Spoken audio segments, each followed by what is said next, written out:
অভিমান থাকে মানুষের। তো আমার মনে হচ্ছে এটা পুরোপুরি শুভশ্রী যে মন্তব্যটা করেছে পুরোপুরি ভালোবাসার থেকেই করেছে, না হলে 1 ঘন্টা ইন্টারভিউ শুধু আমাকে নিয়েই বলবে, সে 1 ঘন্টা নষ্ট করেছে আমাকে নিয়ে, বা আমাকে নিয়ে বলতে, তো সেটা ভালোবাসা থাকা হয় না রিয়েলি। সেকেন্ড হচ্ছে শুভশ্রী ওই লাইনটা ধরেছে গত 1 মাস ধরে। আমি শুভশ্রীকে নিয়ে প্রথম ইন্টারভিউ থেকে বলছি কি আমি সত্যি প্রাউড ফিল করি যেভাবে ও সংসার কাজকে হ্যান্ডেল করছে। It's not easy. সেই কথাগুলো ওর কাঁধে গেছে নিশ্চয়ই। এবং না আমি আসছি, এক এক করে আসছি।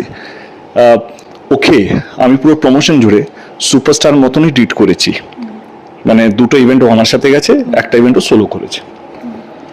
আমার জন্য গান ছিল, আমার টিম বানিয়েছিল 1 2 3 আমি যখন শুনলাম না না আমার মনে হয় শুভশ্রীর জন্য আমার গান বানানো উচিত, কারণ আমার কাছে সত্যিও সুপারস্টার, আমি ওকে সুপারস্টার মতনই ট্রিট করতে চাই, ওর জন্য আমরা গান বানালাম এবং সেটা আমরা ওকে ডেডিকেটও করলাম।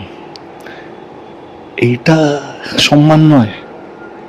আমি মঞ্চে উঠে বলেছি কি আমার মনে হয় কি শুভশ্রী যে পার্টটা করেছে আমার মনে হয় কি এটা ওর জীবনের টপ 3 ফিল্মের মধ্যে একটা ছবি থাকবে, এটা আছে, রেকর্ডেডই আছে, রাইট?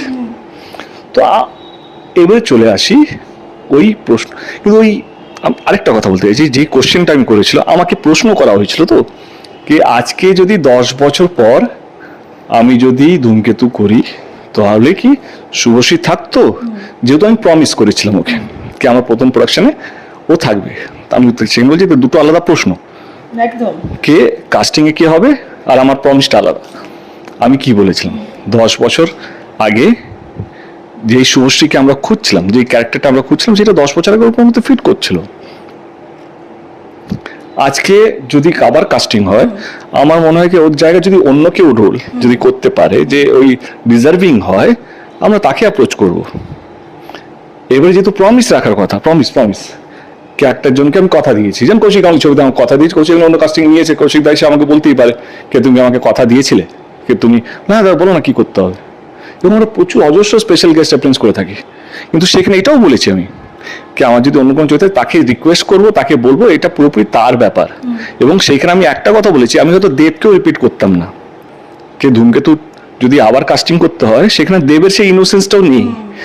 আমি এটা কোনোদিনও বলিনি কেউ দুটো বাচ্চার জন্য ইনোসেন্স চলে গেছে যেভাবে ভিকটিম কার্ড খেলা হচ্ছে বা কিছু হচ্ছে। আমি শুভশ্রী নিয়ে 14 বছর আগেও কিছু বলিনি, যখন ও বলেছে কিনা আমি বাথরুমে কেঁদেছি বা মুখ করেছি তখন আমি কিছু বলিনি, সব সহ্য করেছি। আজকে আমি ওখানে কিছু বলতে পারবো না, কারণ আমার মনে হয় কি এইটাই তো সম্মান। একটা ছেলে 10টা ও কিছু বলেছে আমার কতটা খারাপ হবে আমি জানি না, হবেও না, কিন্তু আমি যদি দুটো ওকে নিয়ে বলি ওর জন্য সত্যি খারাপ হবে, ওর সম্মানটা কোথাও আমারই সম্মান।